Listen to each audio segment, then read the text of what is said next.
Salut les potos, ça fait un petit moment que j'ai pas fait de vidéo. Alors désolé pour la qualité, mais c'est mon appareil photo parce que ma caméra est déchargée et voilà. Putain, qu'est-ce que ça fait du bien, hein. Il y avait plus de 6 semaines que j'avais pu travailler au jardin et là je m'y suis remis un petit peu parce que je suis en train de nettoyer un peu partout. Alors j'entends certainement déjà certains commentaires, la permaculture, le truc, le machin. Écoutez, honnêtement, vous voyez mon jardin, j'ai des galeries de mulots, de rats, des champs, de tout ce qu'on veut, partout. Si je casse pas les galeries, je suis mort. Et puis pire, voilà. J'ai des orties traçantes, ça c'est rien. J'en ai partout là. Et ça, faites ce que vous voulez, mais en permaculture, jamais vous arrivez à vous en débarrasser, hein. Jaco a décidé d'abandonner la permaculture. Le potagiste que je ne connaissais pas, mais j'étais attiré par le titre de sa vidéo, marre de la permaculture. Sur ce, je me suis abonné. A fait tout un laïus sur le truc. Alors moi je vais certainement pas enterrer la permaculture, mais je pense que la permaculture, de 1, c'est une philosophie, donc je peux très bien travailler en permaculture sans forcément faire des buts. De 2, je pense qu'il faut quand même un espace minimum pour travailler en permaculture. Comment dire, Damien Descartes est bien placé pour vous en parler, parce que chez lui ça réussit, on peut pas le nier, mais bon, il travaille sur 3 hectares et il a 15 ou 20 ans d'expérience. Moi j'ai essayé la permaculture là-bas dans mon champ. Voilà, j'en suis revenu. J'ai travaillé pas mal en permaculture ici, mais là aussi j'en suis un peu revenu. Tout dépend aussi certainement de la structure de votre sol, de l'historique de votre sol et de la richesse de votre sol. Moi, j'ai commencé en fait avec les vidéos de Philippe, F1 RCX, et de Damien. Donc j'avais d'un côté le bio traditionnel et qui a fait ses preuves, et on peut regarder 1 million de fois les vidéos de Philippe. Ça fonctionne, même si certains peuvent penser que c'est monotone. La preuve est là, il a des récoltes vraiment probantes. Damien aussi a des récoltes vraiment probantes. Jaco en permaculture avait des super récoltes, mais il avait les défauts de ses qualités. Parce que Jaco travaille sur un terrain limité.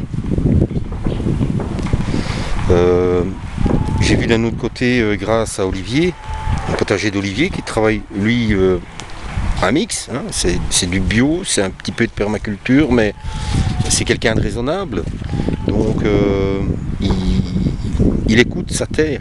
Je pense que c'est important d'écouter sa terre, et il adapte au fur et à mesure. Et grâce à Olivier, donc je disais, j'ai vu la ferme de Cagnols. Là aussi ça m'interpelle, hein, un couvert, allez, comment il appelle ça encore, enfin de biomasse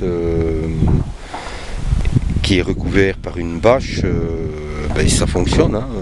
Vous voyez ces résultats, hein. J'espère que je suis bien cadré, hein, parce que j'ai pas la caméra de retour. Et puis un peu comme le potagiste, moi entre Philippe, Damien, avant, quand j'ai commencé à faire mon jardin, j'ai fait comme tout le monde, j'ai regardé un petit peu des vidéos sur YouTube. Les premières vidéos sur lesquelles je suis tombé, c'est ce monsieur-là, hein, Dominique Soltner, hein. Et voilà, lui aussi ça fonctionne, hein.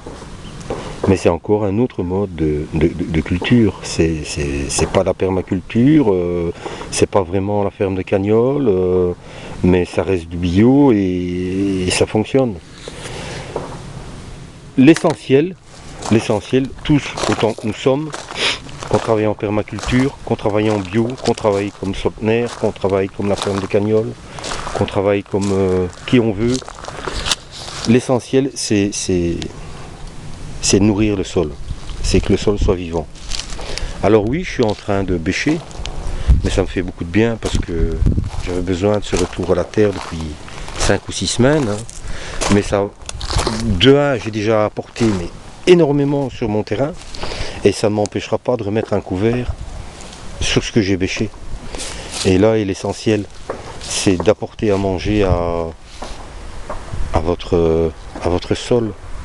J'ai appris par exemple par la ferme des Cagnols que la drèche, donc les déchets de brasserie, c'était génial.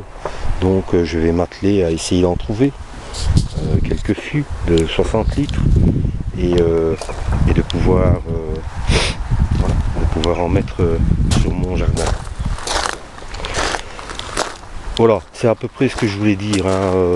Vous montrer que aujourd'hui et depuis hier, je suis un homme heureux parce que je suis dans mon jardin, parce qu'il fait bon et parce que l'essentiel est là. Hein.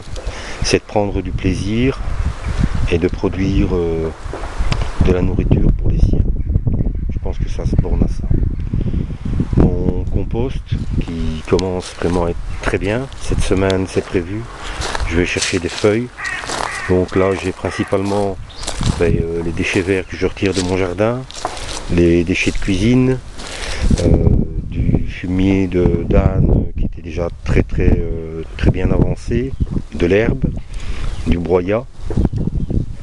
Je vais y rajouter donc des feuilles et si j'ai un peu de drèche, j'en mettrai certainement aussi. Et là j'ai peut-être besoin de vos conseils parce que je vois régulièrement sur les champs les déchets de betterave, c'est comme une poudre blanche. Donc j'aimerais bien savoir si ça c'est utile, si ça sert pas à grand chose. Allez, je vais vite finir ma vidéo parce que j'ai mon fils qui vient d'arriver avec mes 2 petites filles. Donc ça aussi c'est essentiel pour moi, c'est de passer du temps avec les miens. Donc je vais aller un peu près d'eux avant de reprendre mon travail. Donc voilà, ici le verger pour le moment, j'ai pas de poules et je vais faire un gros nettoyage cette semaine puisque je vais tuer une vingtaine de volailles. Je vais me satisfaire des 14 poussins et d'une dizaine de poules pour recommencer l'année prochaine, ce sera très bien comme ça. Donc ici, là où j'ai tout nettoyé, là où j'étais principalement en permaculture, voilà, ça c'était ma permaculture, hein. Vous voyez, ce sont les carrés qui restent, hein. Mais regardez, voilà, les orties, les chardons, le liseron, et que sais-je encore, à un moment, voilà, c'est... Enfin, je sais pas. Moi, j'aime aussi travailler un petit peu proprement. Donc, et je vais continuer à nettoyer le reste de mon terrain cet automne et cet hiver. Ce qui ne m'empêche pas d'être en permaculture, par exemple, dans mes serres où, voilà, vous voyez, j'ai beaucoup de scaroles, j'ai beaucoup de pain de sucre, de salade, etc. Je sais pas combien il fait pour l'instant, parce que je l'ai fermé, il fait 25 degrés. Donc voilà, c'est bien. J'ai encore beaucoup de travail, je dois changer toute l'entrée ici pour les poules, parce que d'ici à un mois je vais les remettre par ici. Elles sont bien plus heureuses dans mon verger, les poules. Elles ont beaucoup plus d'espace, elles ont beaucoup plus à manger. Et elles m'aident beaucoup aussi, là c'est aussi un peu de permaculture, elles m'aident beaucoup à nettoyer les indésirables pour mes arbres fruitiers. Et donc comme je vous expliquais dans d'autres vidéos précédentes, ici la prairie, donc je vais essayer de m'occuper beaucoup plus de ma prairie l'an prochain. Et ici je vais avoir, grâce aux copains, grâce au petit ami d'une copine, des bâches d'ensilage. Des bâches d'ensilage. Vous voyez, même ici, hein, j'ai des taupes Il y a de tout. Je vais avoir des bâches d'ensilage comme celle-ci, mais qui ont déjà... Ça c'était un fond de rouleau, donc il est tout neuf. Et je vais avoir d'énormes bâches d'ensilage, mais comme mon ami disait, qui puent, parce que bon, elles ont été utilisées 2 ou 3 ans. Mais plutôt que de les jeter, je vais mettre les bâches au sol. Si j'ai l'occasion, juste avant de mettre quelque chose d'autre, je le mettrai. Ici, on a mis principalement, quand j'ai nettoyé avec mon copain et ses machines, on a étalé le fumier de Baudet qui restait. J'ai mis le reste d'herbe que j'ai pu récupérer à la commune. J'ai nettoyé toutes les ronces là sur le côté. Et je vais me concentrer donc cette année de faire mes tipis yourtes juste ici, autour du chalet. Pourquoi? Parce que je vais mettre des bidons et peut-être un cubi pour avoir de l'eau et pour essayer de maîtriser un peu plus correctement cette année cette partie de mon jardin. Et je pense que tous les tournesols qui vont pousser spontanément au printemps, je vais les mettre ici tout au long, puisque le piquet là délimite le terrain. Je vais mettre mes tournesols ici tout au long, comme ça ils ne m'embêteront plus au milieu. Idéalement, ce serait de les mettre contre la paillasse, parce que le nord est par là, donc ça peut me faire un couvert. Mais voilà, on a fait le chemin de ce côté-là, à moins de changer, de faire le chemin par ici, je ne sais pas. On verra bien. Voilà, j'en suis déjà à 13 minutes de vidéo. Je pense que je vous ai dit l'essentiel. Encore une fois, je ne fais le procès de rien du tout, ni de la permaculture, ni du bio, ni de quoi que ce soit. Je dis que chacun, qui que nous soyons, nous pouvons être heureux dans nos jardins, tant qu'on respecte la terre et tant qu'on respecte les éléments. Et tant qu'on se fond dans ce monde vivant et qui nous apporte tant de légumes, tant de fruits et tant de bonheur. Alors je vous remercie tous pour votre attention. Je ne sais pas quand sera la prochaine vidéo, peut-être dans 2 ou 3 mois ou un peu plus tôt selon mon inspiration. Mais aujourd'hui, dimanche 10 novembre 2019, je voulais simplement vous partager le bonheur que j'ai à pouvoir travailler en extérieur. Putain, qu'est-ce que ça fait du bien. Éclatez-vous bien tous dans vos jardins et à très bientôt.